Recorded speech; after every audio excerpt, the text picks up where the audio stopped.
ठीक है जी, लास्ट हमने क्या लिखा था?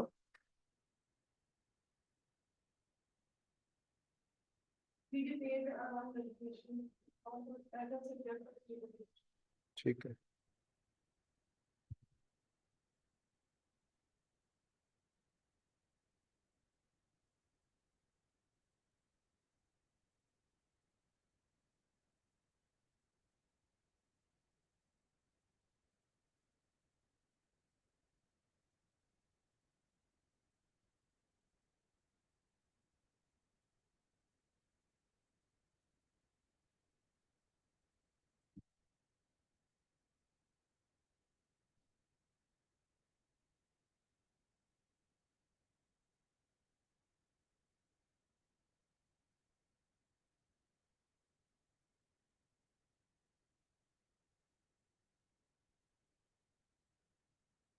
नेक्स्ट लिखो फिर। सेंथल हुल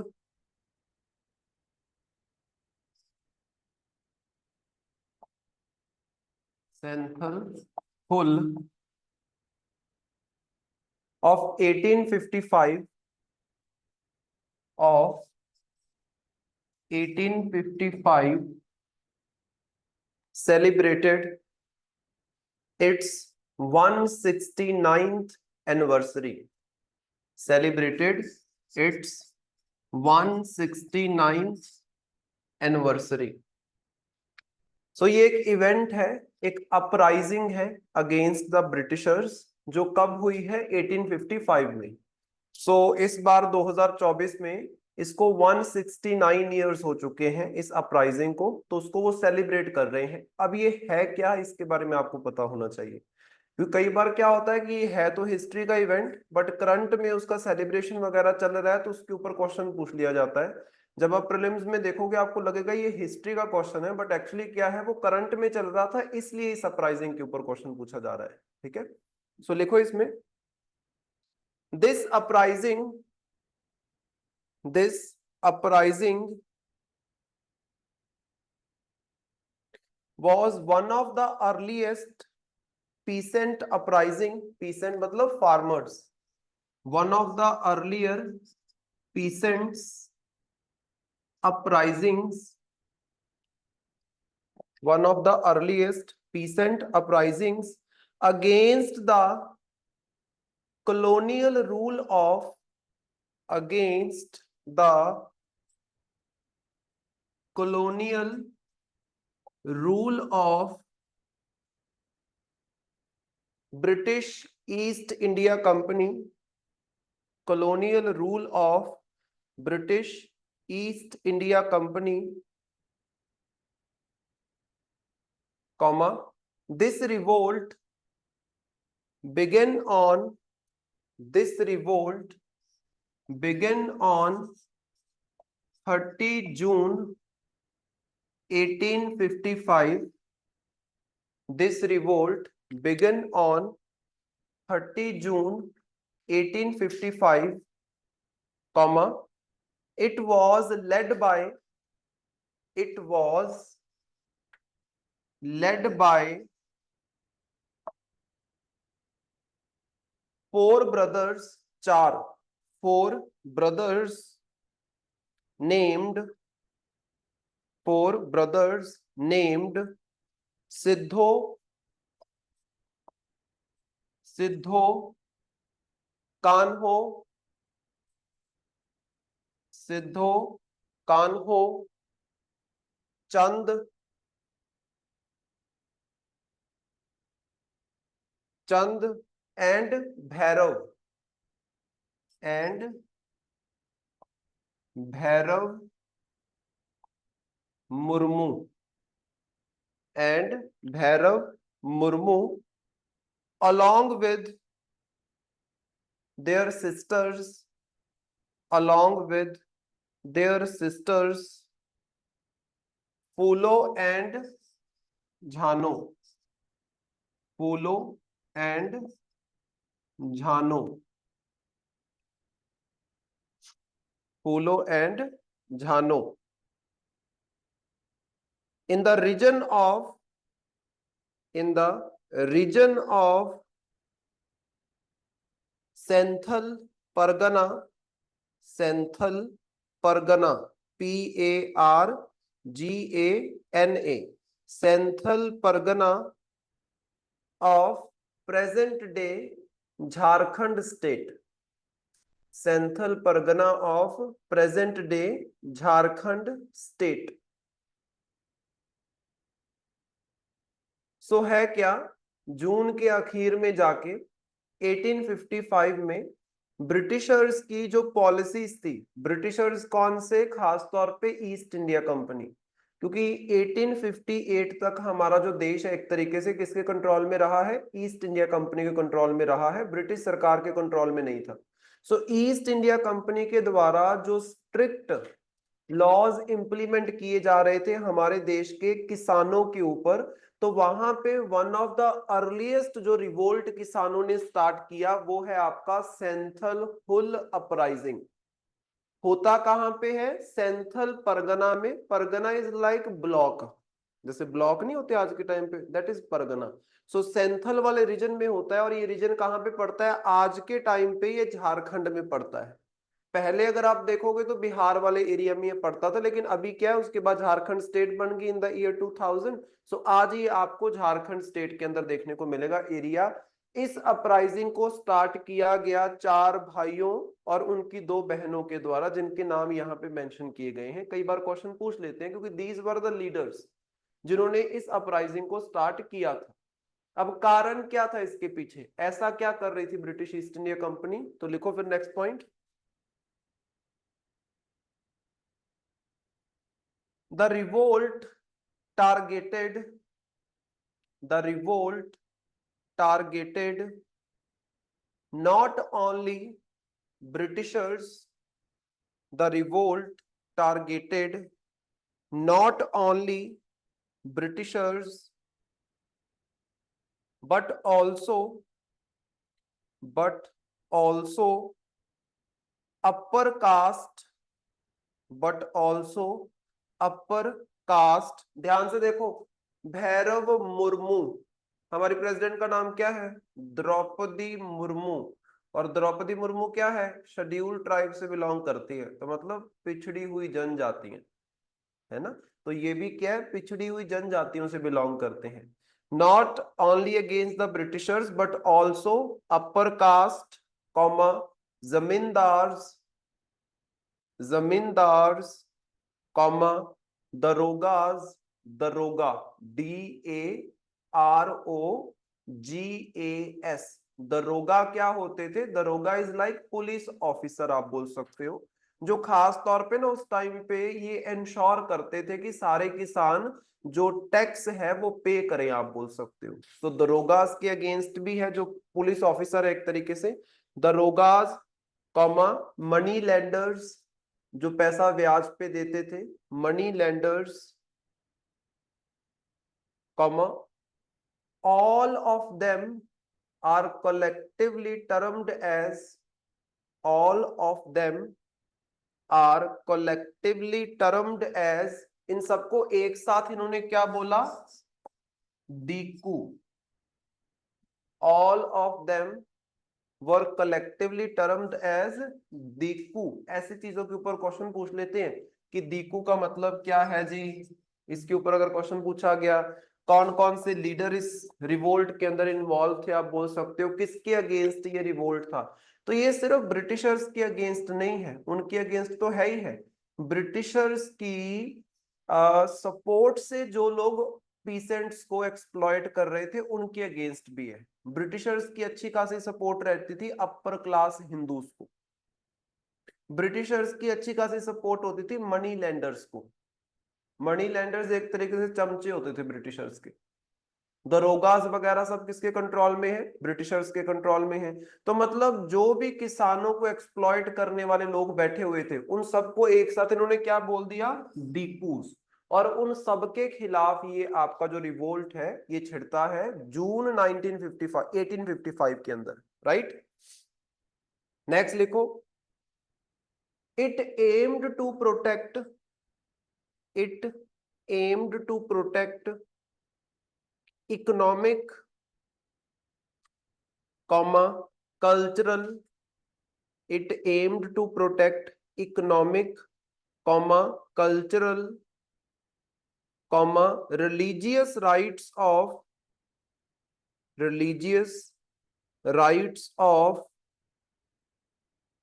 Santhal community.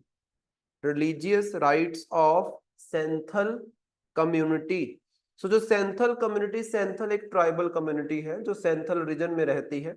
सो सैंथल कम्युनिटी के लोगों के कल्चरल अधिकार, पॉलिटिकल अधिकार, इकोनॉमिक अधिकार, इन सब अधिकारों की सुरक्षा करने के लिए एक तरीके से इस अपराइजिंग को किया गया।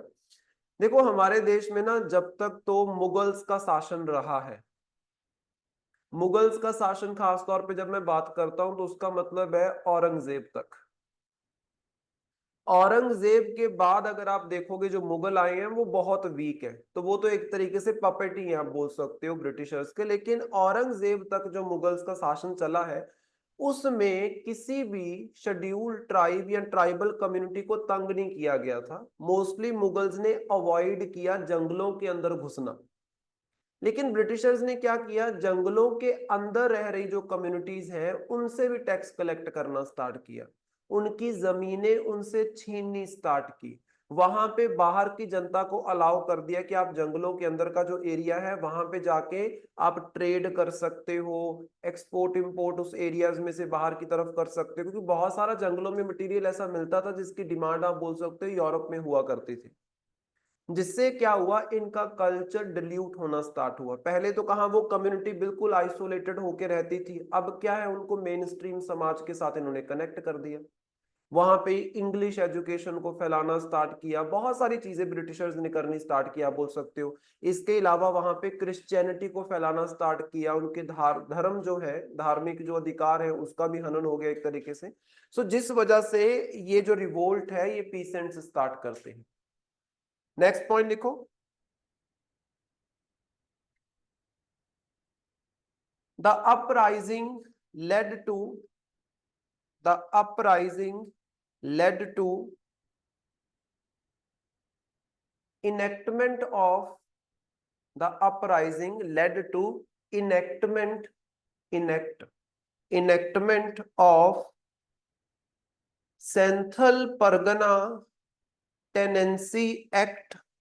Santhal Pargana टेनेंसी मतलब जो किराए पे जमीन वगैरह देते हैं ना। Senthal Pargana tenancy act of 1876 and छोटा नागपुर टेनेंसी एक्ट ऑफ छोटा Nagpur tenancy act of 1908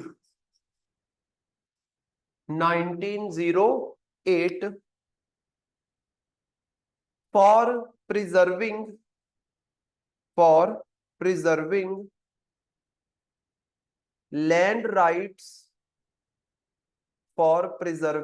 land rights of the tribal communities, and cultural autonomy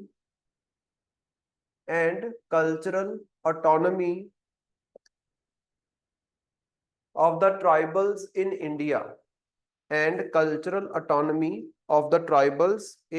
India, सो ये एक तो देखो जब रिवोल्ट स्टार्ट हुआ 1855 में, उसके कुछ सालों के बाद ही, क्योंकि 1855 में रिवोल्ट स्टार्ट हुआ, 58 में जाके बहुत बड़ा रिवोल्ट हो गया था। सो अगर आप देखो जो 1857 के अंदर बोला जाता है कि आजादी का पहला युद्ध हुआ था जिसमें रानी लक्ष्मीबाई की बात की जाती है, उसमें था क्या एक्चुअली ऑल ओवर इंडिया छोटे छोटे रिवोल्ट हो रहे थे। उसमें से एक रिवोल्ट ये भी तो है, सैंथल हुल रिवोल्ट। इन सब का नतीजा क्या निकलता है एक्चुअली कि 1858 के अंदर ईस्ट इंडिया कंपनी को ब्रिटिश गवर्नमेंट वापस बुला लेती है, जो कि एक प्राइवेट कंपनी थी जो ब्रिटेन से यहाँ पे आके व्यापार कर रही थी, उसको वापस बुला लिया जाता है। ब्रिटिश गवर्नमेंट खुद से शासन करना स्टार्ट करती है इंडिया को 1858 के बाद। जब ब्रिटिश गवर्नमेंट का शासन स्टार्ट होता है तो कुछ सालों के अंदर ही इन लोगों के लैंड राइट्स और इनके कल्चरल राइट्स को प्रोटेक्ट करने के लिए वो ब्रिटिश गवर्नमेंट जो है ये एक्ट पास करती है सेंथल कम्युनिटी के लिए। और कुछ सालों के बाद मतलब नेक्स्ट सेंचुरी के अंदर अगर आप देखोगे तो 1908 में जाके छोटा नागपुर का जो एरिया है, याद करो मैंने आपको करवाया था छोटा नागपुर प्लेट्यू, जो यही झारखंड छत्तीसगढ़ इधर आपको देखने को मिलता है, वहां के लोगों के राइट्स को भी प्रोटेक्ट करने के लिए लेटर ऑन एक और एक्ट पास किया जाता है। तो मतलब क्या है, ये पीस एंड रिवोल्ट सक्सेसफुल रहा, उनके अधिकार उनको प्रोवाइड किए गए। ईस्ट इंडिया कंपनी तो नहीं किए क्योंकि वो खुद ही खत्म हो गए थे, यहाँ पे उनका शासन खत्म हो गया, लेकिन उसके बाद जो ब्रिटिश गवर्नमेंट का शासन स्टार्ट हुआ 1858 के बाद उन्होंने प्रोवाइड कर दिया, बोल सकते हो। So Santhal Hul revolt was one among those revolts जो 1857 के अंदर हमारे देश के अंदर चल रहे थे, जिसमें रानी लक्ष्मीबाई भी चल रही थी, तांतिया टोपे जो है उनका रिवोल्ट भी चल रहा था, मुगल जो एम्परर आपके पास बहादुर शाह जफर बैठे हुए थे उनका रिवोल्ट भी चल रहा था।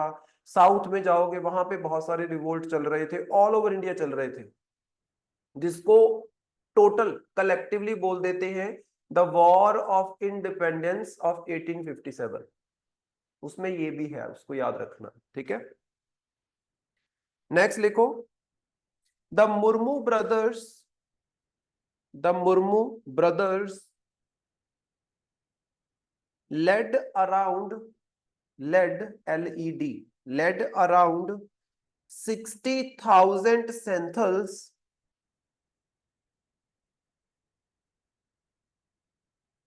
led around 60,000 senthals in guerrilla warfare, guerrilla GUE double RI double LA, guerrilla GUE double RI double LA, guerrilla warfare against the East India Company, against the East India Company,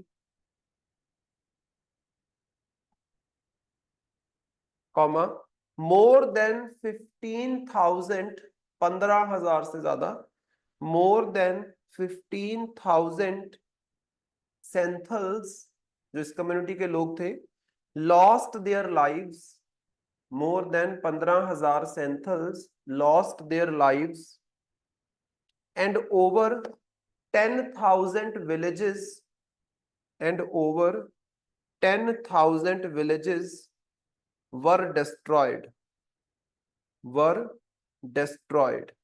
10,000 के करीब जो village थे वो destroy हो गए, और 15,000 के करीब जो सेंथल कम्युनिटी के लोग थे वो मारे गए।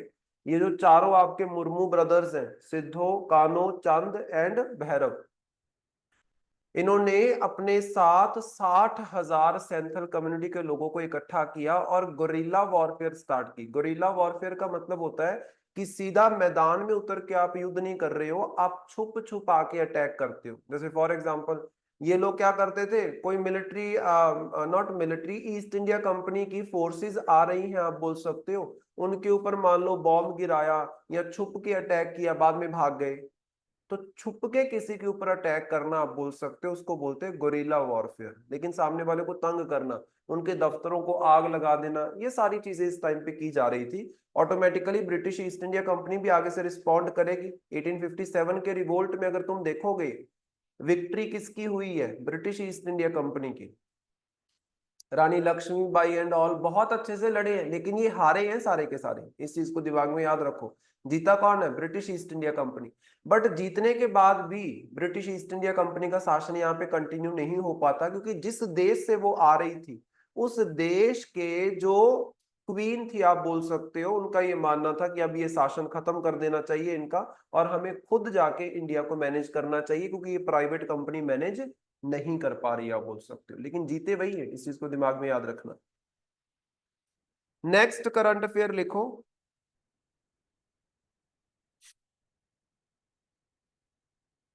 The issue of urban finance, the issue of urban finance in India, the issue of urban finance in India.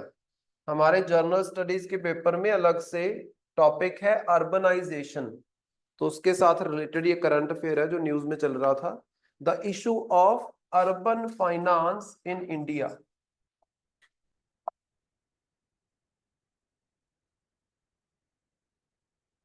तो लिखो इसमें,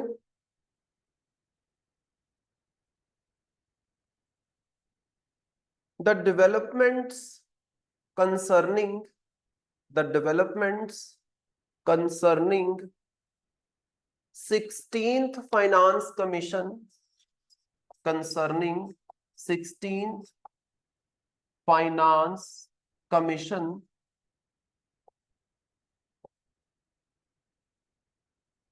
16th finance commission in India highlight, in India highlight critical issues regarding, critical issues regarding fiscal decentralization,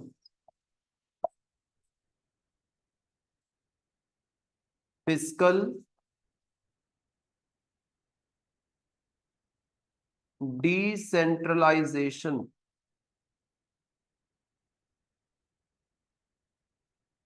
fiscal decentralisation.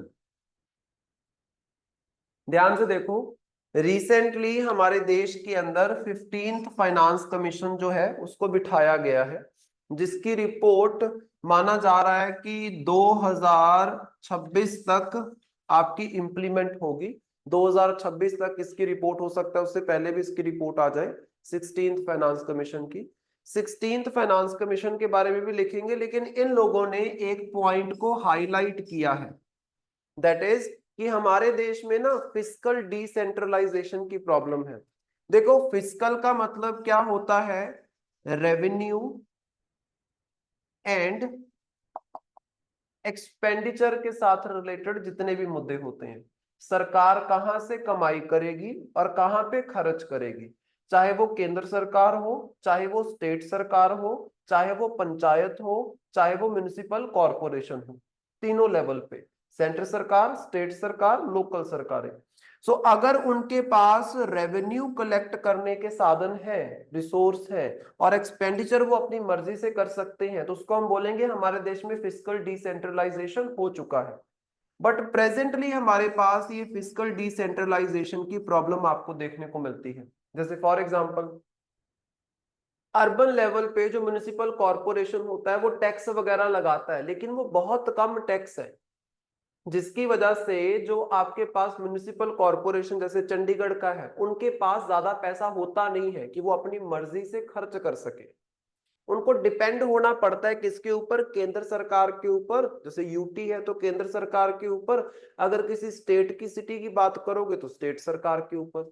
तो मतलब जो local level पे urban governments है वो still dependent है अपनी स्टेट सरकार या केंद्र सरकार के ऊपर पैसे के लिए।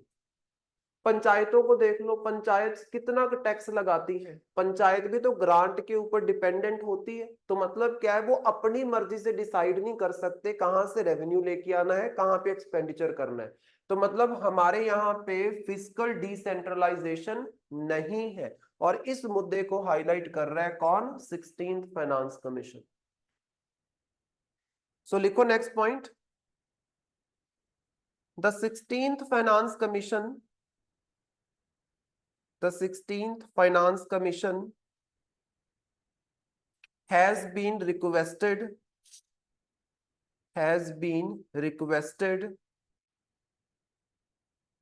to make its report available, to make its report available by 31st October, by 31st October 2025। 31 अक्टूबर 2025 तक इसको बोला गया है कि आप अपनी रिपोर्ट जो है उसको सबमिट कर दीजिए, जो कि उस रिपोर्ट को 2026 से लागू किया जा सके। देखो, जो फाइनेंस कमीशन है ये हमें बताता है, ये हम फाइनेंस कमीशन ऑफ इंडिया की बात कर रहे हैं। फाइनेंस कमीशन हमें बताता है कि भाई केंद्र सरकार को कितना पैसा खुद के पास रखना चाहिए और कितना पैसा ग्रांट्स के रूप में स्टेट्स को देना चाहिए, क्योंकि जो केंद्र सरकार है ऑल ओवर इंडिया टैक्स इकट्ठा करती है। पंजाब से भी केंद्र सरकार टैक्स इकट्ठा करती है, पूरे देश में से केंद्र सरकार टैक्स इकट्ठा करती है। सो जो टैक्स का पैसा इकट्ठा किया है केंद्र सरकार ने, उसमें से कितना पैसा वो अपने पास रखे और कितना पैसा किस स्टेट को ग्रांट के रूप में दे, इसकी रिकमेंडेशन कौन देता है? Finance commission of India. और अभी जो फाइनेंस कमीशन बिठाया गया जिसकी रिपोर्ट 31 अक्टूबर 2025 तक आएगी, वो कौन सा है? 16th नंबर वाला। अब जब ये 2026 में रिपोर्ट जाके लागू होगी तो 2026 से 2030 या 31 तक केंद्र सरकार उस रिपोर्ट के अकॉर्डिंग जो टैक्स है उसको डिवाइड करेगी कि हम इतना % रखेंगे, बाकी इस स्टेट को इतना % देंगे। जैसे अगर आप इससे पहले वाले फाइनेंस कमीशन को देखो, that is 15th finance commission, जिसकी रिपोर्ट 2020 से लागू हो चुकी है और 2026 तक वो रिपोर्ट चलेगी। प्रेजेंटली केंद्र सरकार जो कुछ पैसा अपने पास रखती है टैक्स का जो इकट्ठा किया है और बाकी जो स्टेट्स को बांटती है, वो किसकी रिकमेंडेशन के अकॉर्डिंग बांट रही है? 15th finance commission, right. ऐसा जरूरी नहीं होता कि केंद्र को इसी के अकॉर्डिंग ही चलना है, वो अपनी मन मर्जी भी कर सकते हैं, लेकिन मोस्टली उस रिकमेंडेशन के अकॉर्डिंग वो चलते हैं, ठीक है। But it depends upon the government कि वो चलना चाहते हैं कि नहीं। सो इनकी रिपोर्ट आएगी 31 अक्टूबर 2025 तक, कॉमा लगा के लिख लो। The 16th finance commission, the 16th finance commission is led by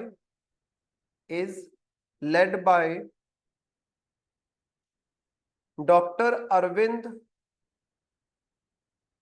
Pangaria, Dr. Arvind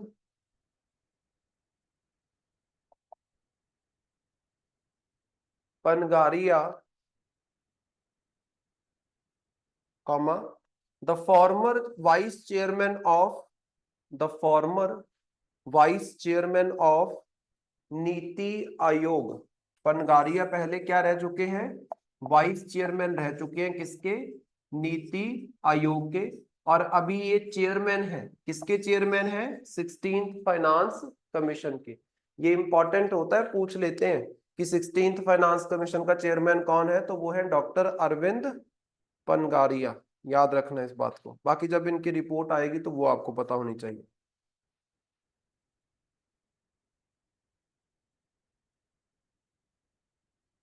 next point लिखो, इंडियाज अर्बन एरियाज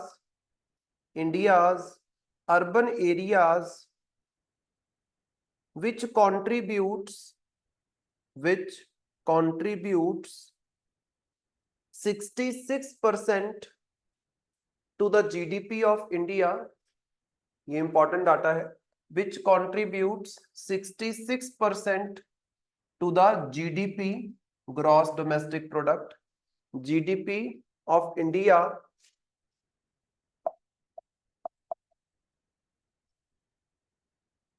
जीडीपी का सिंपल मतलब है प्रोडक्शन। हमारे देश में सालाना जो प्रोडक्शन होती है ना, उसमें से 66% प्रोडक्शन जो है वो कहाँ पे होती है? गुड्स एंड सर्विसेज की अर्बन एरियाज में। ये तो हमें भी पता है कि विलेज लेवल पे कितनी की इंडस्ट्रीज होती हैं, कितने के कॉलेज होते हैं, कितने की यूनिवर्सिटीज होती है, कितनी के बैंक्स होती हैं। तो सर्विस हो चाहे गुड हो, आप बोल सकते हो, हर एक की प्रोडक्शन ज्यादा कहाँ पे होती है? अर्बन एरियाज में। तो हमारे देश में सालाना जो टोटल प्रोडक्शन होती है वस्तुओं की, that is goods and services, जो कि सुविधाएं सरकार की होती है, एजुकेशन हो गया, ट्रांसपोर्टेशन हो गया, वो सब 66% कहाँ पे होता है? ज्यादातर अर्बन एरियाज में, comma, and 90%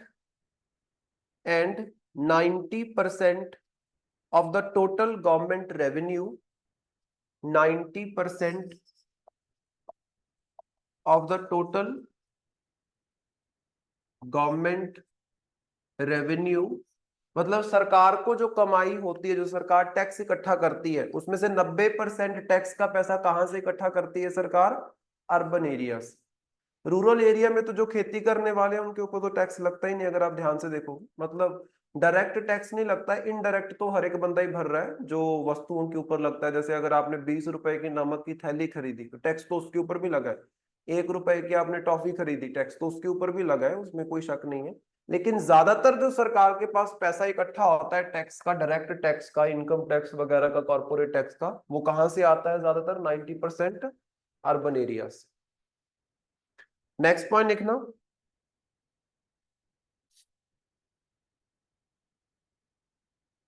according to RBI survey, according to RBI सर्वे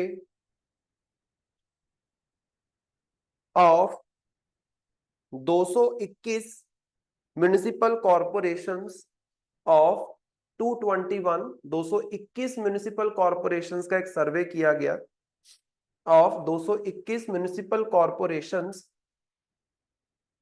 इन 2020-21, 2020-21 के अंदर, इन 2020-21 revealed that more than 70%, revealed that more than 70% of these corporations, 70% of these corporations saw a decline in revenues, saw a decline in revenues. However, their expenditure, decline in revenue, साथ में थोड़ा लिखो उसके भी, decline in revenue, bracket में लिखना,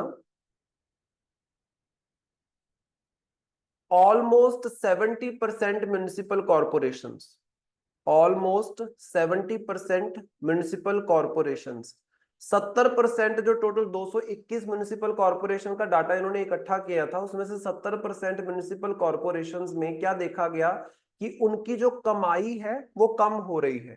bracket close करके अब लिखना, however there expenditure, however their expenditure keep on rising, their expenditure keep on rising. So 2020-21 में आरबीआई ने एक सर्वे किया 221 म्युनिसिपल कॉर्पोरेशंस का। म्युनिसिपल कॉर्पोरेशन मतलब जो हमारे देश की बड़ी सिटीज के अंदर अर्बन गवर्नमेंट होती है। और क्या पता चलता है कि 70% के अराउंड म्युनिसिपल कॉर्पोरेशंस का जो रेवेन्यू है वो कम होता जा रहा है, कमाई उनकी कम होती जा रही है, बट खर्चे उनके बढ़ते जा रहे हैं। जब खर्चा आपका बढ़ जाएगा, कमाई कम है, तो मतलब क्या है? वो जो आपकी लोकल गवर्नमेंट है, अर्बन गवर्नमेंट है, वो घाटे में चल रही है। सो हमारे देश में ज्यादातर म्युनिसिपल कॉर्पोरेशंस घाटे में चल रही हैं, आप बोल सकते हो। तो मतलब क्या है? अर्बन फाइनेंस में गड़बड़ चल रही है, आप बोल सकते हो। इन गवर्नमेंट्स के पास पैसा ही नहीं है खर्चा पूरा करने के लिए, क्योंकि रेवेन्यू कम हो गया और खर्चे बढ़ गए, तो प्रॉब्लम ही प्रॉब्लम है। नेक्स्ट पॉइंट लिखो,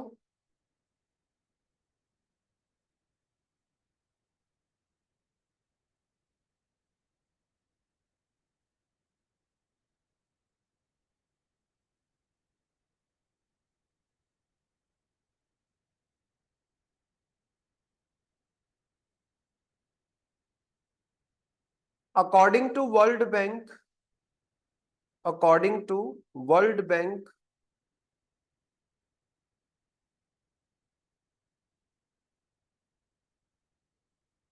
around 840 billion, around 840 billion US dollars, around 840 billion US dollars are needed for the basic urban infrastructure, for the basic urban infrastructure in the next decade, in the next decade. सो अगले जो 10 साल होने वाले हैं, world bank का बोलना है कि अर्बन एरियाज में जो बेसिक इंफ्रास्ट्रक्चर है उसको भी बनाने के लिए बेसिक इंफ्रास्ट्रक्चर क्या है, रोड्स वगैरह है ना, सीवरेज वगैरह, ये सब बेसिक इंफ्रास्ट्रक्चर है।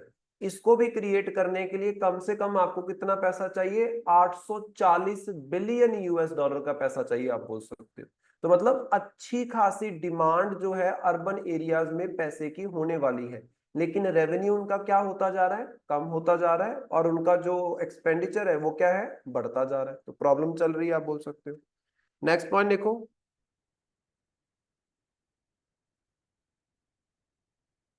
According to experts, according to experts, the implementation of GST, the implementation of GST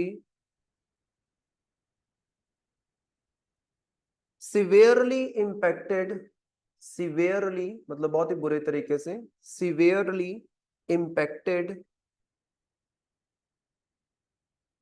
the businesses of small entrepreneurs, businesses of small entrepreneur, ENTREPRENEURS,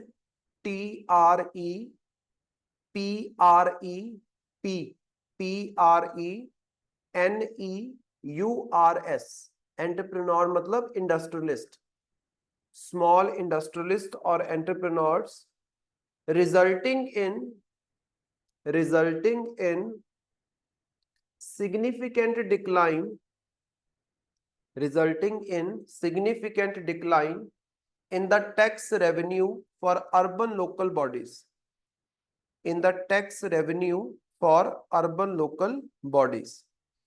सो जो कुछ एक्सपर्ट्स हैं उनका कहना है कि जीएसटी आने से नो डाउट हमारे देश की सरकार को फायदा हुआ है, देश की सरकार का टैक्स कलेक्शन बढ़ गया है, लेकिन अर्बन एरियाज में जो छोटे छोटे बिजनेसेस थे ना, उनको नुकसान हुआ है जीएसटी लगने की वजह से। उनका जो नुकसान हुआ है तो मतलब उनके बिजनेसेस कुछ लोगों के तो ठप हो रहे हैं और कुछ के हो जाएंगे। तो मतलब ये जो छोटे मोटे बिजनेस किसी शहर में लगे हुए थे जहां से प्रॉपर्टी टैक्स वगैरह कलेक्ट कर लेता था कौन, अर्बन बॉडी, म्युनिसिपल कॉर्पोरेशन, अब वो कलेक्ट नहीं कर पा रहे हैं। तो मतलब जीएसटी से पहले वो ज्यादा टैक्स कलेक्ट कर लेते थे अर्बन बॉडीज वाले जो है, लोकल गवर्नमेंट जो है, अभी वो कम कर पा रहे हैं। हालांकि केंद्र सरकार का टैक्स कलेक्शन जीएसटी से बढ़ गया है, लेकिन अर्बन बॉडीज का टैक्स कलेक्शन जीएसटी की वजह से कम हो गया है, आप बोल सकते हो। ठीक है, नहीं मेन रीजन नहीं है, it is one among the reasons, और ये सरकार नहीं बोल रही है, ये कुछ एक्सपर्ट्स का बोलना है कि जीएसटी लेके आना सरकार के लिए, स्टेट सरकार के लिए अच्छा हो सकता है, लोकल गवर्नमेंट्स के लिए अच्छा नहीं है, आप बोल सकते हो, छोटे बिजनेसेस के लिए अच्छा नहीं है। रीजंस कैन बी मैनी, यहाँ पे देखो ना कि उनका जो एक्सपेंडिचर है वो भी बढ़ रहा है, ऊपर से क्या है, हमारे यहाँ पे नए बिजनेस भी कम लग रहे हैं, समझ रहे हो, बिजनेस जो है वो कम लग रहे हैं। दूसरी चीज, सरकार की इन्वॉल्वमेंट बहुत ज्यादा हो रही है, सरकार अपना टैक्स कलेक्शन बढ़ा रही है, जिससे क्या है कि सारा पैसा पहले केंद्र सरकार के पास जाता है या स्टेट सरकार के पास जाता है, उसके बाद वो अपनी मर्जी से, आप बोल सकते हो, इन लोकल बॉडीज को पैसा देते हैं। सो हमारी सरकार ने कभी भी फाइनेंशियल डिसेंट्रलाइजेशन के ऊपर फोकस ही नहीं किया। नहीं तो हमारे कॉन्स्टिट्यूशन में लिखा गया है कि ये जो आपकी अर्बन बॉडीज है या फिर आपकी पंचायत है, इनको कंप्लीट अच्छे से टैक्स लगाने की परमिशन दे सकती है स्टेट सरकार, लेकिन स्टेट सरकारों ने उतनी परमिशन दी नहीं है। अर्बन बॉडीज तो फिर भी थोड़ा बहुत टैक्स लगा लेते हैं, और टैक्स का अमाउंट भी बहुत कम होता है, जैसे वाटर टैक्स लगता है, प्रॉपर्टी टैक्स लगता है, लेकिन इतने से खर्चे नहीं ना पूरे होते। ये भी तो देखो, अब आपकी सिटीज ग्रो कर रही हैं, आपकी सिटीज की इंफ्रास्ट्रक्चर ग्रो कर रही है, तो खर्चे तो दिन प्रतिदिन बढ़ते जा रहे हैं, आप बोल सकते हो। सिटीज की पॉपुलेशन बढ़ रही है तो मैनेजमेंट के लिए स्टाफ भी ज्यादा चाहिए, लेकिन वो जो जीएसटी आ गया उसने छोटे मोटे बिजनेसेस को ठप कर दिया, तो वो जो पहले टैक्स कलेक्ट कर पा रहे थे वो भी नहीं हो पा रहा है। So it is not the only reason but one among the reason, आप बोल सकते हो। ठीक है, नेक्स्ट लिखो, development of polio vaccine, heading देना, development of polio vaccine.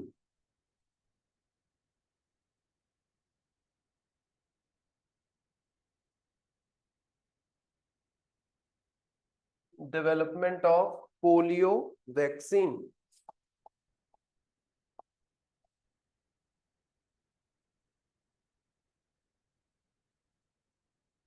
So लिखो इसमें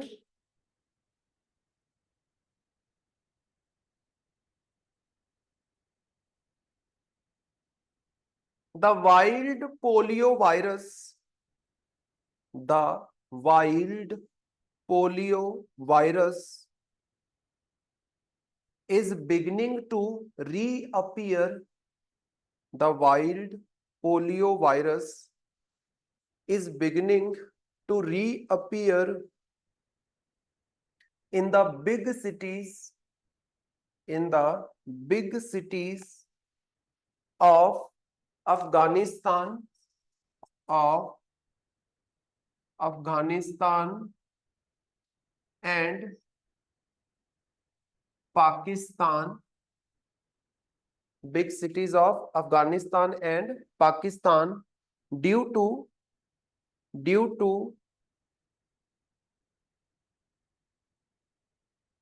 improper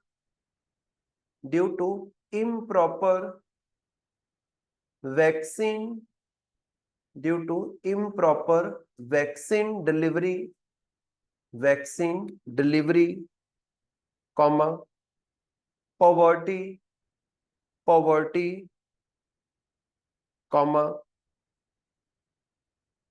misinformation,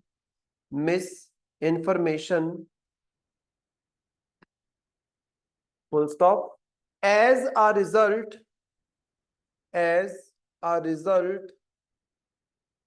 World Health Organization, WHO, as a result, World Health Organization started Global Polio Eradication Initiative, started Global Polio Eradication Initiative, Global Polio Eradication Initiative,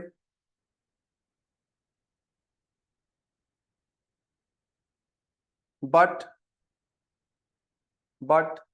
it is set to miss its deadline, but it is set to miss its deadline of eradicating polio,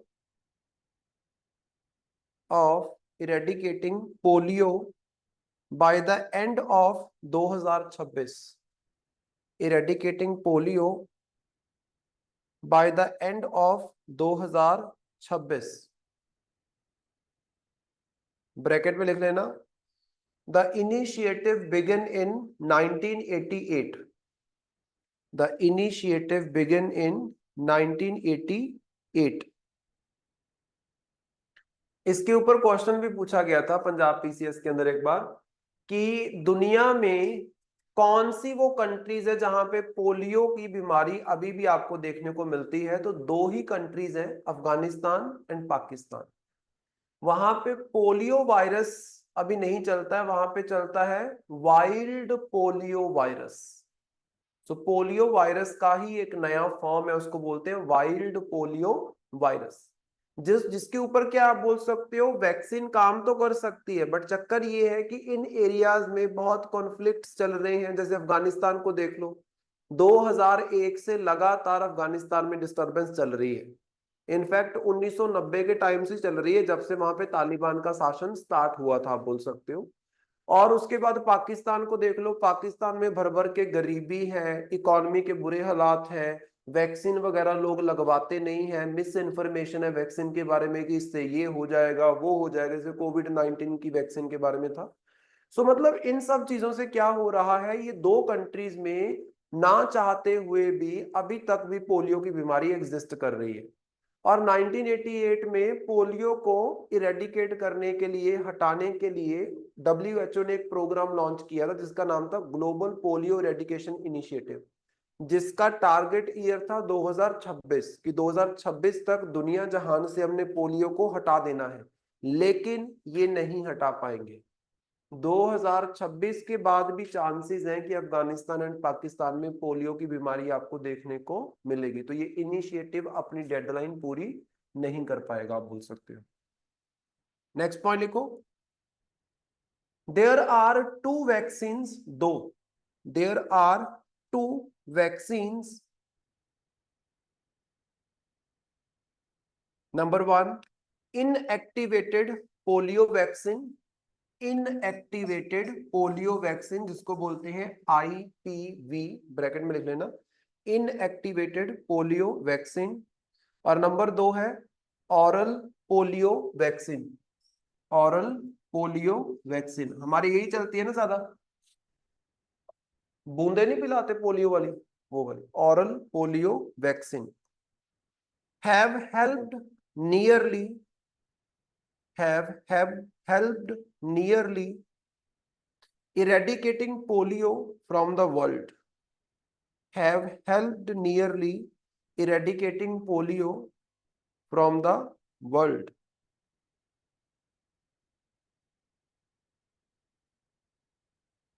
सो ये जो दो vaccine presently हमारे पास available है, इनकी मदद से ही हम दुनिया जहान से पोलियो को हटा पाए हैं। हालांकि इन दो कंट्री से अभी भी नहीं हटा है, लेकिन बाकी तो ऑलमोस्ट पूरी दुनिया में खत्म हो गया, आप बोल सकते हो। सो ये दोनों वैक्सीन के बारे में आपको थोड़ा थोड़ा पता होना चाहिए।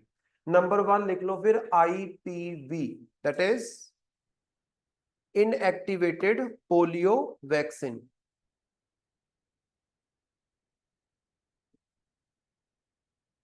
तो इसमें लिखो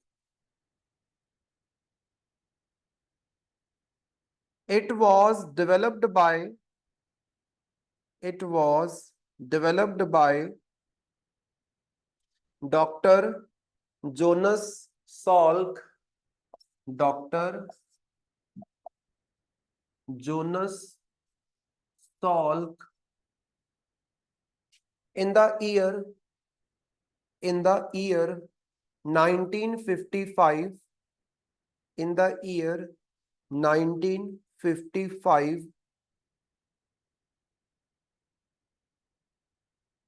comma, this vaccine, this vaccine is introduced into the muscle, मतलब टीका लगता है इसका, this vaccine is introduced into the muscle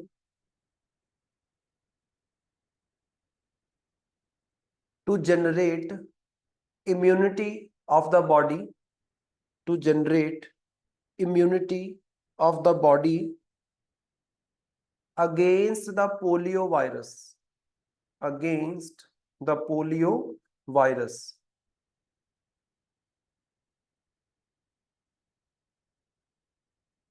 against the polio virus. ध्यान से देखना हमारी बॉडी में सिस्टम कैसे चलता है। जैसे मान लो ये आपकी बॉडी है, एक होता है आपके पास एंटीजन, एंटीजन कोई भी वायरस हो सकता है, कोई भी बैक्टीरिया हो सकता है, एनी दैट सब्सटेंस और ऑर्गेनिज्म जो बीमारी को बनाता है। एक आपकी बॉडी के अंदर होती है एंटीबॉडी। एंटीबॉडी की मतलब अगर हम बात करें, ध्यान से देखना, ये एंटीजन आपकी बॉडी के अंदर एंटर करता है, आपकी बॉडी उस एंटीजन के लिए रिएक्ट करती है। जैसे फॉर एग्जांपल मेरे अंदर कोई वायरस गया तो मेरी बॉडी क्या करेगी, मुझे बुखार होगा, मेरी बॉडी मुझे सिग्नल देगी। वो 2-3 दिन के बाद अगर आप देखोगे वो बुखार वगैरह सब उतर जाता है, क्योंकि वो बॉडी के अंदर एंटीजन गया। तो हमारी बॉडी के अंदर क्रिएट होती हैं एंटीबॉडीज। वो एंटीबॉडीज क्या करती है, उस एंटीजन को खत्म कर देती हैं। और इस तरीके से 2-3 दिन के बाद जब हमारी बॉडी में एंटीबॉडीज बन जाती हैं उसके अगेंस्ट, तो हमारी बीमारी खत्म हो जाती है। समझ रहे हो। लेकिन कुछ ऐसे वायरसेस बैक्टीरियाज होते हैं जिनको खत्म करने के लिए हमारी बॉडी के पास एंटीबॉडीज नहीं होती है। उसके लिए आपको क्या करना पड़ेगा, तो ये क्या करते हैं, इनएक्टिवेटेड फॉर्म में ना, जिस वायरस से पोलियो होता है उसी वायरस को एक्टिवेटेड नहीं, इनएक्टिवेटेड फॉर्म में जानबूझ के आपकी बॉडी के अंदर इंजेक्ट करते हैं। तभी तो देखो, जब कोविड वाला अगर आपने देखा हो, कोविड की वैक्सीन आपने लगवाई तो 2-2 3-3 दिन बुखार चढ़ता था ना। कोविड की वैक्सीन में कौन सा वायरस है, वही वायरस है जिससे कोविड होता है। वैक्सीन में वही वायरस बैक्टीरिया होता है जिस वायरस बैक्टीरिया से वो बीमारी होती है, लेकिन एक्टिवेटेड फॉर्म में ना होके वो होता है इनएक्टिवेटेड फॉर्म में, मतलब कंट्रोल्ड कंडीशंस में। अब यहाँ पे जैसे मान लो आपने इनएक्टिवेटेड पोलियो वैक्सीन दी, तो आपने कंट्रोल्ड कंडीशंस में क्या किया, पोलियो का वायरस आपकी बॉडी के अंदर इंजेक्ट किया बहुत ही कम मात्रा में। इससे क्या हुआ, धीरे धीरे हमारी बॉडी ने एंटीबॉडीज प्रोड्यूस करनी स्टार्ट कर दी, और हमारी बॉडी के अंदर बहुत सारी एंटीबॉडीज उस कंट्रोल्ड वाले वायरस के खिलाफ ऑलरेडी बन चुकी हैं। जब नेचर से वो वायरस हमारी बॉडी के अंदर एंटर करेगा, उसके साथ लड़ने के लिए हमारे पास पहले से ही एंटीबॉडीज है, तो जैसे ही वो एंटर करेगा वो एंटीबॉडीज उसको उसी टाइम खत्म कर देंगे। समझ रहे हो? सो ये आर्टिफिशियल तरीके से जो एंटीबॉडीज क्रिएट की जाती हैं, ये कौन करके देता है आपको, ये वैक्सीन। तो इसको इंजेक्ट किया जाता है, जैसे मसल के अंदर लगती है ना, हेपेटाइटिस वगैरह की वैक्सीन लगती है मसल के अंदर, वैसे मसल के अंदर ये लगती है। ठीक है, दूसरा आपके पास है ऑरल वाला, उसके बारे में लिखो। Oral polio vaccine.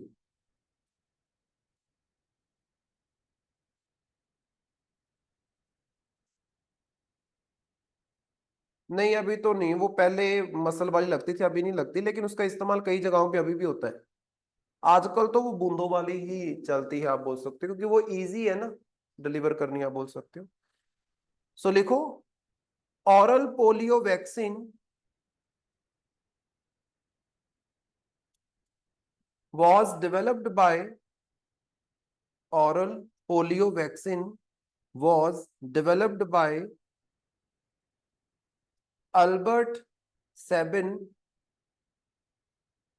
developed by Albert Albert Albert Sabin Sabin Albert Sabin in 1960 in 1960 1960 के अंदर, comma, this vaccine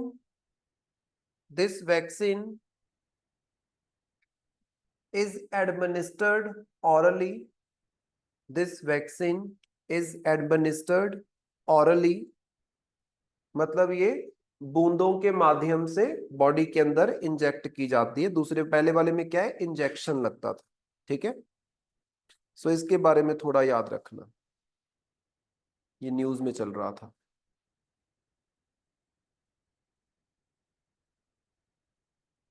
next heading दो।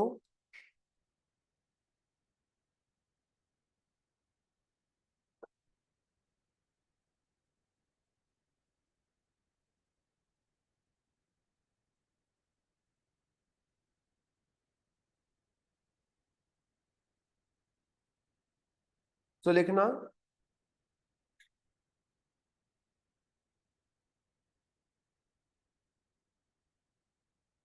Global India AI summit, global India AI summit,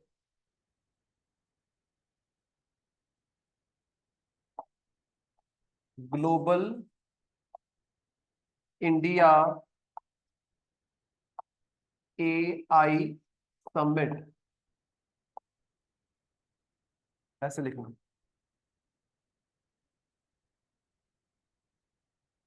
तो लिखो इसमें, the global India AI summit held at Bharat Mandapam, ये hall का नाम है, न्यू दिल्ली में है, held at Bharat Mandapam, hall है ऐसी समिट्स करवाने के लिए, Bharat Mandapam in New Delhi, comma, this landmark event, this landmark event brought together, this landmark event brought together experts comma policy makers to discuss the future of artificial intelligence, to discuss the future of artificial intelligence in India and the world. In India and the world.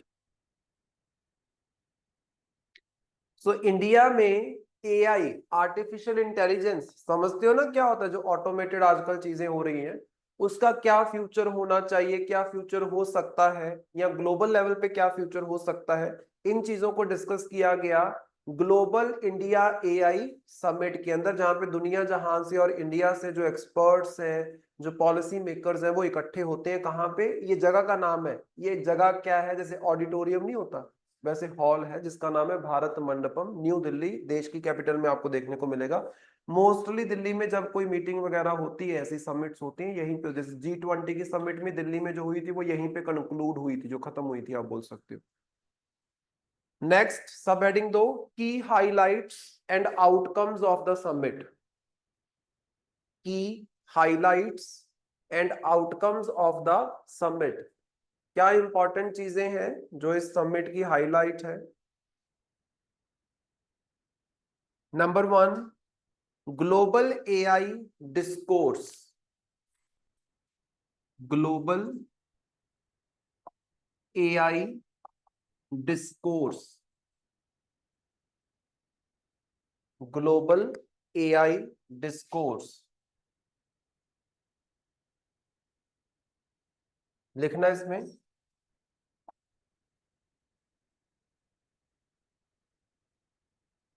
India set the global discourse. India set the global discourse by emphasizing, emphasize करना मतलब जोर देना किसी चीज पे, by emphasizing the government's intention, by emphasizing the government's intention to make AI, that is artificial intelligence, to make AI accessible to all, to make AI accessible to all,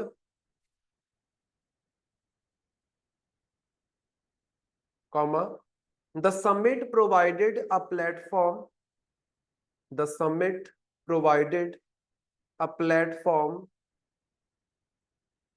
for global south countries, for global south countries to express, to express their concerns and aspirations, to express their concerns and aspirations related to artificial intelligence, related to artificial intelligence, comma, most of the global south countries, most of the global south countries consider India, consider India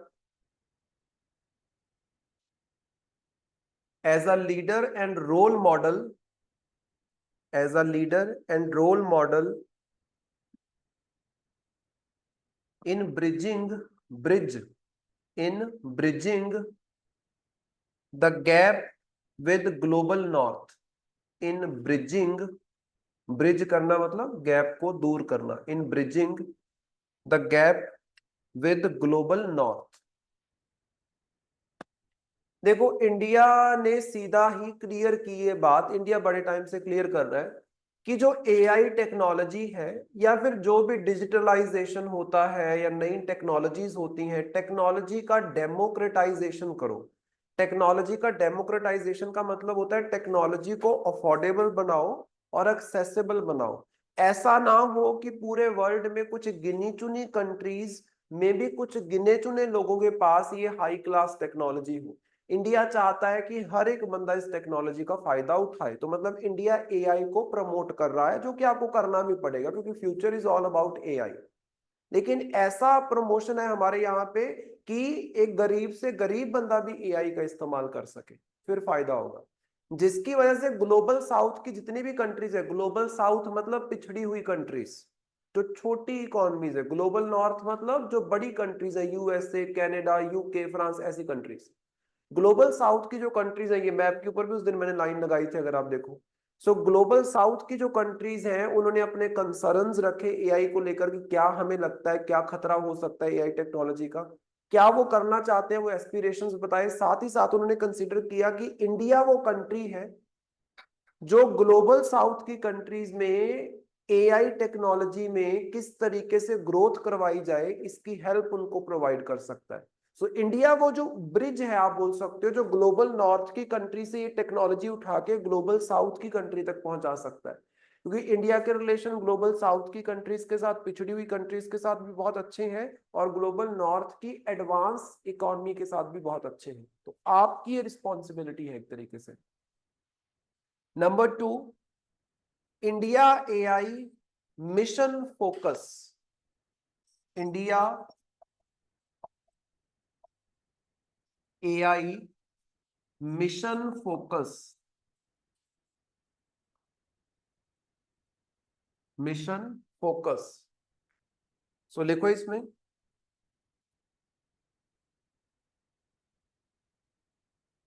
the summit focused on, the summit focused on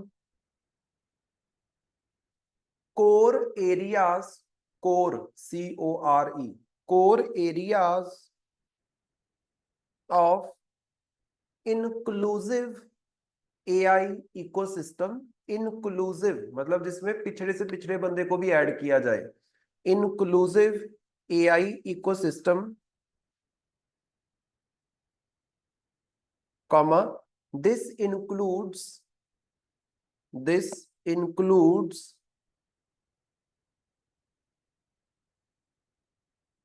future skills, this includes future skills, comma, safe AI, safe सुरक्षित, safe AI,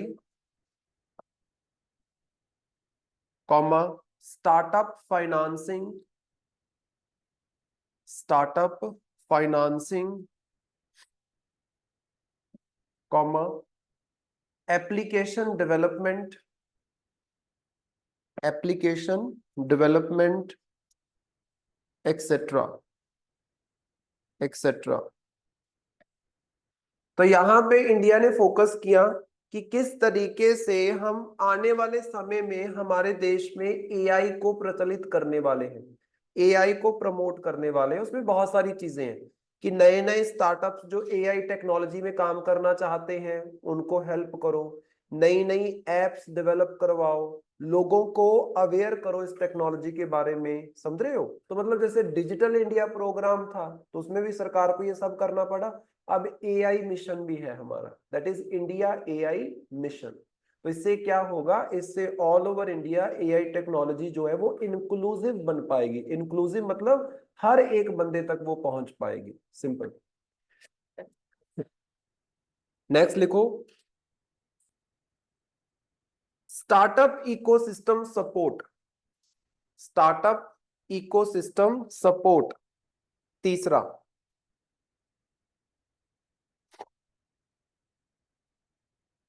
तो लिखना है इसमें ₹2000 crore, 2000 crore, ₹2000 crore from the India AI mission, ऐसे लिखना, from the India AI mission to support India's startups, to support India's startup, startup मतलब जो नया बिजनेस लगता है, startups for developing indigenous, for developing indigenous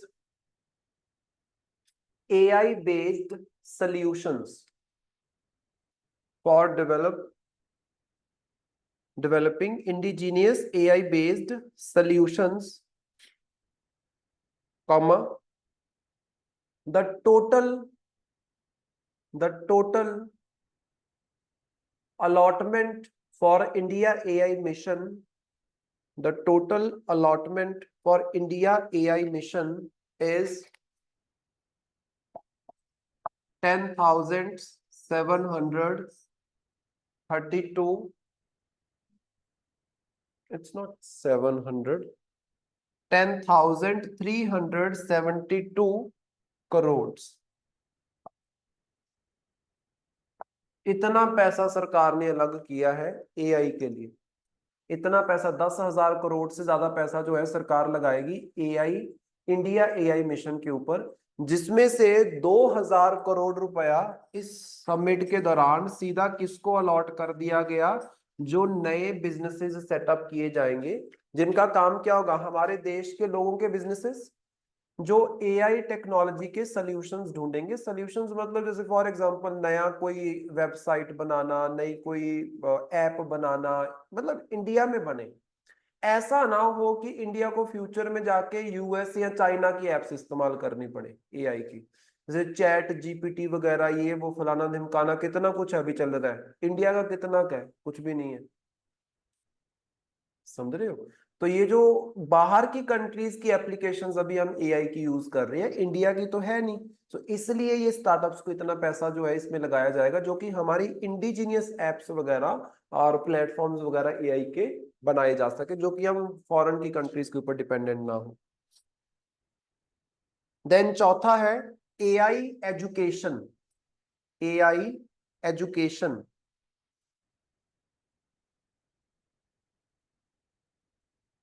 उसमें लिखो the summit stressed upon, the summit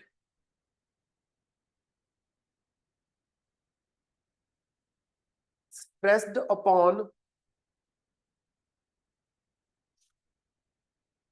AI learning, AI learning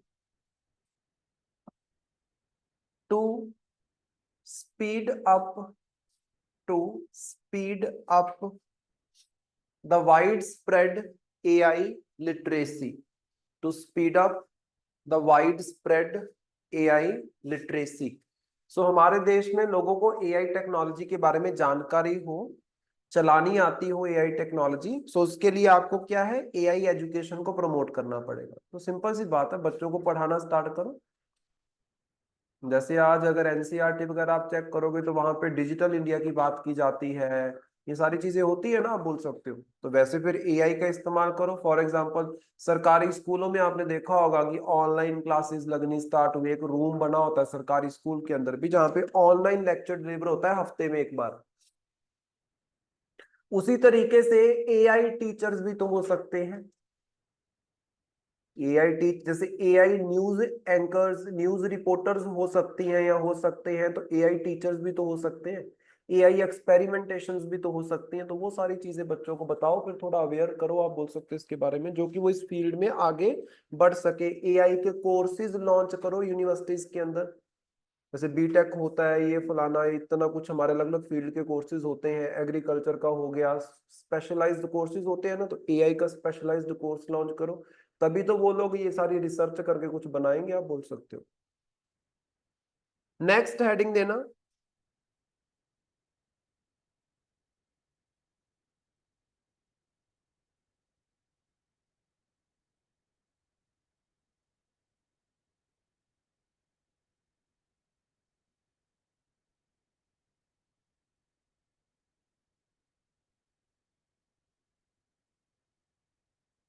तो लिखो next, that is social security for gig workers, GIG, gig, social security for gig workers. इसके ऊपर UPSC ने mains में कई बार question पूछा है।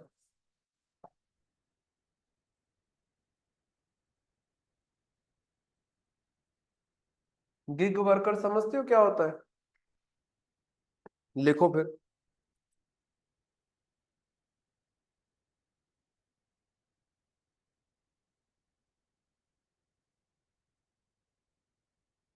Karnataka became the second state. Karnataka became the second state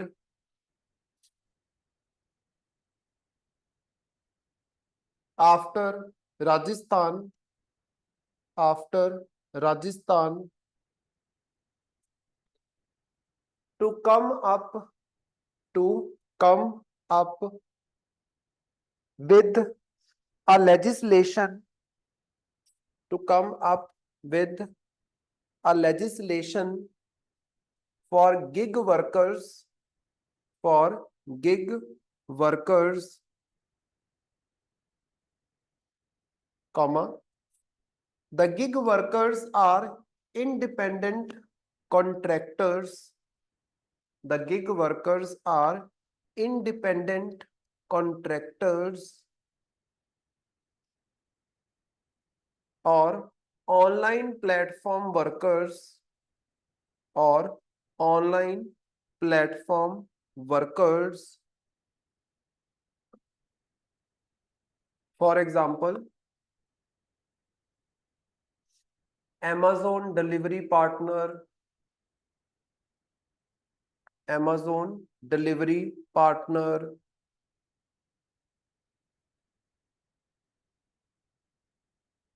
comma,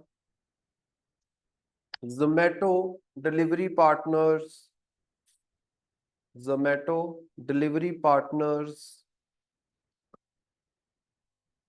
parcel delivery partners, parcel delivery partners, etc. अब पता चला क्या होता है। ये जो तुम Amazon से कुछ मंगवाते हो तो Amazon का बंदा थोड़ी ना डिलीवरी करने आता है। लोकल लेवल पे कॉन्ट्रैक्ट होते हैं उनके, आप बोल सकते हो इंडिविजुअल्स के साथ जो कि Amazon में काम कर रहे हैं। अब Amazon के एम्प्लॉय थोड़ी ना है वो Amazon के एम्प्लॉय नहीं है। वो लोग क्या है, जस्ट डिलीवरी के लिए उनको रखा हुआ है नीचे कॉन्ट्रैक्ट साइन करके। स्विगी वाले, अब जो स्विगी वाला बंदा है वो स्विगी का भी ऑर्डर डिलीवर कर रहा है, वो जोमेटो का भी कर रहा है, तो वो कॉन्ट्रैक्ट बेसिस के ऊपर होते हैं। तो मतलब ये जो डिलीवरी करने आते हैं आपके पास, ये सारे गिग वर्कर्स होते हैं। ठीक है, GIG gig. So recently Karnataka सरकार ने एक स्पेशल लॉ पास करने का प्रपोजल रखा है। इससे पहले राजस्थान ने पास किया है गिग वर्कर्स की सोशल सिक्योरिटी के लिए, क्योंकि अगर तुम देखोगे तो ये प्राइवेट कॉन्ट्रैक्ट बेस्ड है, आप बोल सकते हो। कोई इनकी परमानेंट सैलरी नहीं है, जितनी डिलीवरीज होंगी उतना पैसा इनको मिलेगा, आप बोल सकते हो। As simple as that. So वो सारी चीजें काफी कंसर्न हो सकता है, क्योंकि कई बार जैसे कोविड आया, कोविड के दौरान बहुत सारे ऐसे लोगों की जॉब्स चली भी गई और बहुत सारे लोगों को जॉब्स मिली भी। कोविड वगैरह में अगर आप देखोगे तो रेस्टोरेंट वगैरह सारे बंद हो गए थे, तो जो जोमेटो वगैरह में इन्वॉल्व थे वो तो बेचारे सबका बिजनेस ठप हो गया एक तरीके से, आप बोल सकते हो। ठीक है, सो लिखो इसमें next point.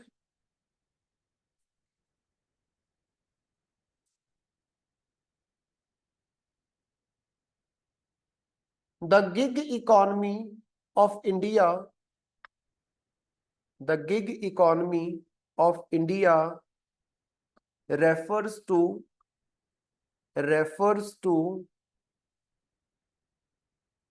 the trend of individuals working. The gig economy of India refers to the trend of individuals working temporary jobs, working temporary jobs through the online platforms, through the online platforms like Uber, Ola, Zomato, etc. Uber cabs नहीं होती, रैपिडो वगैरह, ये वो Uber, Ola, Zomato, etc. comma this type of work has grown, this type of work has grown in popularity, in popularity in the recent years, in popularity in the recent years, as it offers, as it offers more flexibility, more flexibility more flexibility and independence for the workforce and independence for the workforce,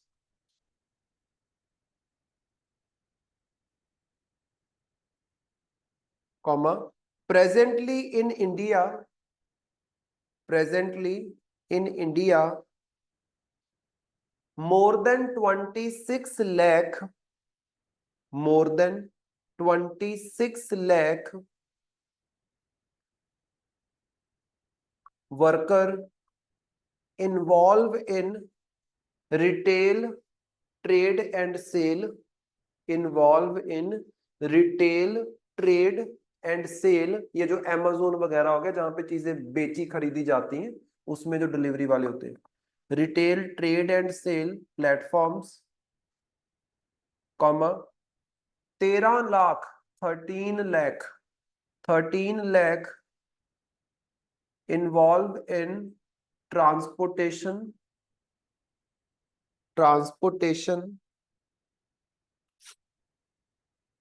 comma 6.3 lakh in finance and insurance, 6.3 lakh in finance and insurance,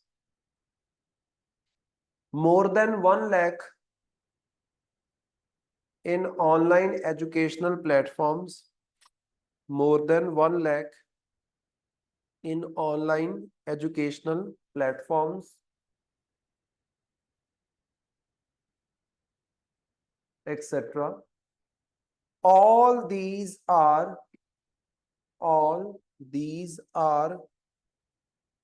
gig workers. All these are gig workers. तो हमारे देश में gig workers बहुत बढ़ रहे हैं। जैसे for example, मान लो मैं यहाँ इंस्टीट्यूट में ना पढ़ा के घर से अपना बस यूट्यूब चैनल बना लूं और ऑनलाइन जब मन हो पढ़ाऊं, जब मन ना हो ना पढ़ाऊं। होता है ना ये चीज। देन जैसे ये उबर की कैब चलाते हैं, जिस दिन मन है उबर की कैब चला रहे हैं, कमा रहे हैं, नहीं मन है तो नहीं चला रहे हैं, नहीं कमा रहे हैं। तो ये फ्लेक्सिबल जॉब होती है। जोमेटो वाला पर्सन है, अगर वो आज वर्किंग है तो जोमेटो की डिलीवरीज कर देगा। उसका कौन सा रेस्टोरेंट के साथ कोई टाई अप होता है? कोई रेस्टोरेंट के साथ टाई अप नहीं होता। उसका टाई अप किसके साथ है? जोमेटो के साथ है। जोमेटो का ऑर्डर इस रेस्टोरेंट में आया, उधर जाएगा, ऑर्डर लेगा, डिलीवर करेगा। दूसरे में आ गया, उधर जाएगा, ऑर्डर लेगा, डिलीवर करेगा। उसका काम इतना ही है। अगर वर्किंग में है उस दिन तो कर देगा, नहीं है तो नहीं करेगा। कोई छुट्टी नहीं लेनी, कुछ नहीं करना, अपनी मर्जी से जब मर्जी करो, आप बोल सकते हो। लाखों की गिनती में हमारे लोग जो है इसमें इन्वॉल्व हो रहे हैं, आगे आने वाले टाइम में और बढ़ जाएंगे। कोई बॉस नहीं है, कोई खास आपको स्किल नहीं चाहिए, आप बोल सकते हो, तो ये काम करना थोड़ा सा इजी है कंपैरेटिवली, आप बोल सकते हैं। है, हाँ वही चीज है ना। तो इस वजह से थोड़ा सा इसकी पॉपुलैरिटी जो है ये बढ़ती जा रही है।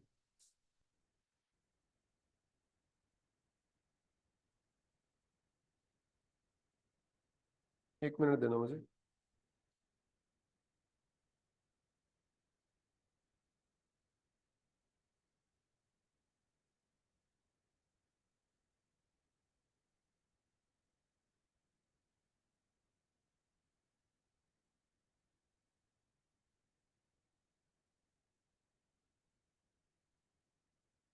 नेक्स्ट लिखो।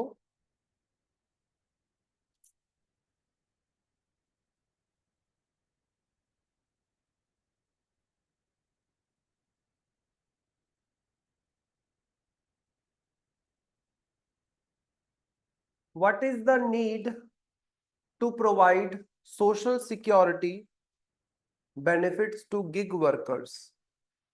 What is the need to provide social security benefits to the gig workers? जरूरत क्या है इनको सोशल सिक्योरिटी प्रोवाइड करने की? Number 1, frequent termination. पहला कारण क्या है? Frequent termination. मतलब क्या, इसका लिखो, the instances the instances of black listing the instances, जो इंसिडेंट्स होते हैं, the instances of black listing workers और टर्मिनेटिंग देम फ्रॉम वर्क, और terminating them from work without hearing out, सुने बिना, without hearing out, have increased, have increased। जैसे मान लो आप कैब में जा रहे हो, उस दिन मुझे कैब वाला कहानी सुना रहा था, बोलता कि मैं एलांटे गया, वहां से किसी लड़की ने कैब बुक की हुई थी, तो उसके पास थोड़ा बहुत सामान था, बैग वगैरह, जो शॉपिंग बैग्स वगैरह। तो बोलता कि वो मुझे बोलती कि आप उतर के कैब में से दरवाजा ओपन करो। अब कैब वाले की रिस्पॉन्सिबिलिटी नहीं होती, वो क्यों दरवाजा ओपन करेगा? आपने कैब बुक की, आप ऑफिसर थोड़ी ना बन गए हो कि आपके लिए दरवाजा ओपन होगा। It's just a cab, like auto. So वो उसने बोला कि उतर के मेरे लिए दरवाजा ओपन करो। कैब वाला बोलता मैंने मना कर दिया। उस लड़की ने क्या किया, इमरजेंसी वाला बटन होता है ना, जहां से सीधी कॉल पुलिस को लग जाती है, पुलिस को कॉल लगा दी। अब अगर कोई मान लो आपका वर्कर इस तरीके का है, बेवजह उसके ऊपर आपके इमरजेंसी कॉल करना, मतलब कोई बहुत गड़बड़ उस बंदे ने कर दी है ना, कोई मिसबिहेव किया या समथिंग, उसके लिए होता है वो, इन चीजों के लिए थोड़ा ना होता है। अब पुलिस आ गई, अब उसके रिकॉर्ड में वो चीज चली गई, अब उस बंदे को राइट्स नहीं मिलेंगी उस पर्टिकुलर ऐप से, आप बोल सकते हो। समझ रहे हो?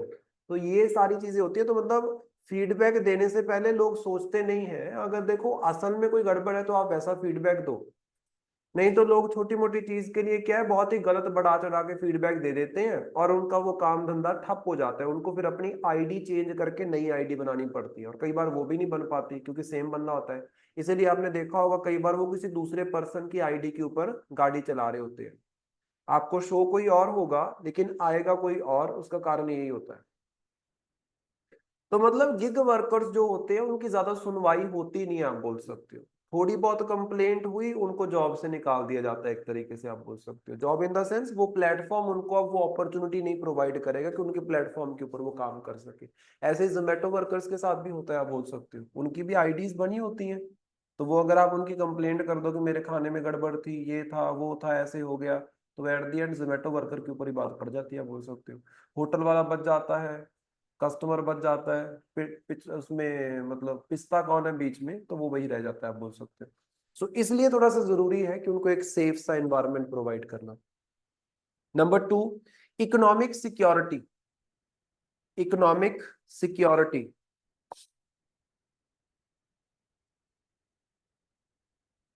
उसमें लिखो the gig workers depends on demand, the gig workers depends on demand which leads to job insecurity, which leads to job insecurity and income uncertainty, income uncertainty।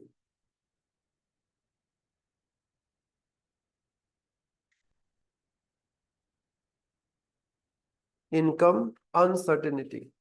तो ध्यान से देखो, अगर जोमेटो के ऑर्डर हो रहे हैं तो वो डिलीवर कर रहा है, तो उसके पास पैसा आ रहा है। ऑर्डर नहीं हो रहे, वो डिलीवर नहीं कर रहा, उसके पास पैसा नहीं आ रहा। कैब वालों को सुना है कभी अगर जाते तो, वो कल अच्छा था, आज कल इतने कर लिए, आज इतनी की दिहाड़ी बनी, ये वो करते हैं ना बातें, कि उस दिन कैब का बड़ा अच्छा था, बड़ी राइड्स पड़ी, तो राइड ही नहीं पड़ रही आज, कोई कोई कमाई नहीं, आप बोल सकते हो। मतलब it depends upon the demand. Demand है तो इनको पैसा मिलेगा, अदरवाइज नहीं मिलेगा। तो इसका मतलब क्या है, हर महीने ये इतना कमा लेंगे, श्योरिटी नहीं है।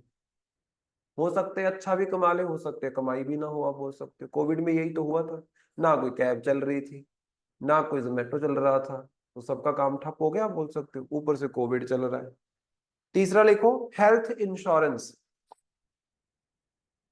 Health insurance, the lack of access to employer sponsored health insurance, the lack of access to employer sponsored health insurance and other healthcare benefits and other healthcare benefits leaves gig workers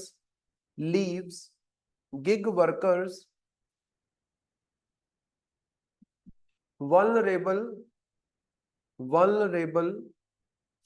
तो ध्यान से देखो, मान लो मैंने 4 cab खरीदी, खुद को register किया, 4 कैब्स के ऊपर 4 ड्राइवर मैंने रख दिए ऑनलाइन के लिए, उबर के लिए आप बोल सकते हो। अब वो चारों ड्राइवर क्या है? गिग वर्कर्स है।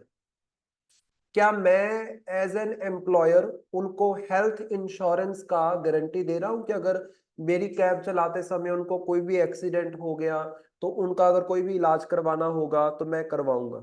ऐसा कोई मैं इंश्योरेंस दे रहा हूं? आंसर इज नो, मोस्टली नहीं दिया जाता है। अगर कोई रैपिडो की कैब चला रहा है, रैपिडो प्लेटफॉर्म की कैब चला रहा है, तो क्या उस बंदे को रैपिडो हेल्थ इंश्योरेंस देता है? तो ये एप्स थोड़ा बहुत देती हैं, इतना नहीं देती हैं, आप बोल सकते हो। गाड़ी का नुकसान हो गया, क्या इंश्योरेंस देती है? Answer is no. तो मतलब ये सारी चीजें प्रॉब्लमेटिक है, उनको वो मिलना चाहिए जैसे बाकी जॉब्स में मिलता है। ठीक है, एक लास्ट पॉइंट लिख लो, the level playing field, the level playing field. तो उसमें लिखो द एग्जेम्पशन, इसको बंद करना है इसी को, the exemption from traditional employment protections, the exemption from traditional employment protections creates disparities creates disparities where gig workers face exploitative working conditions, gig workers face exploitative working conditions and inadequate compensation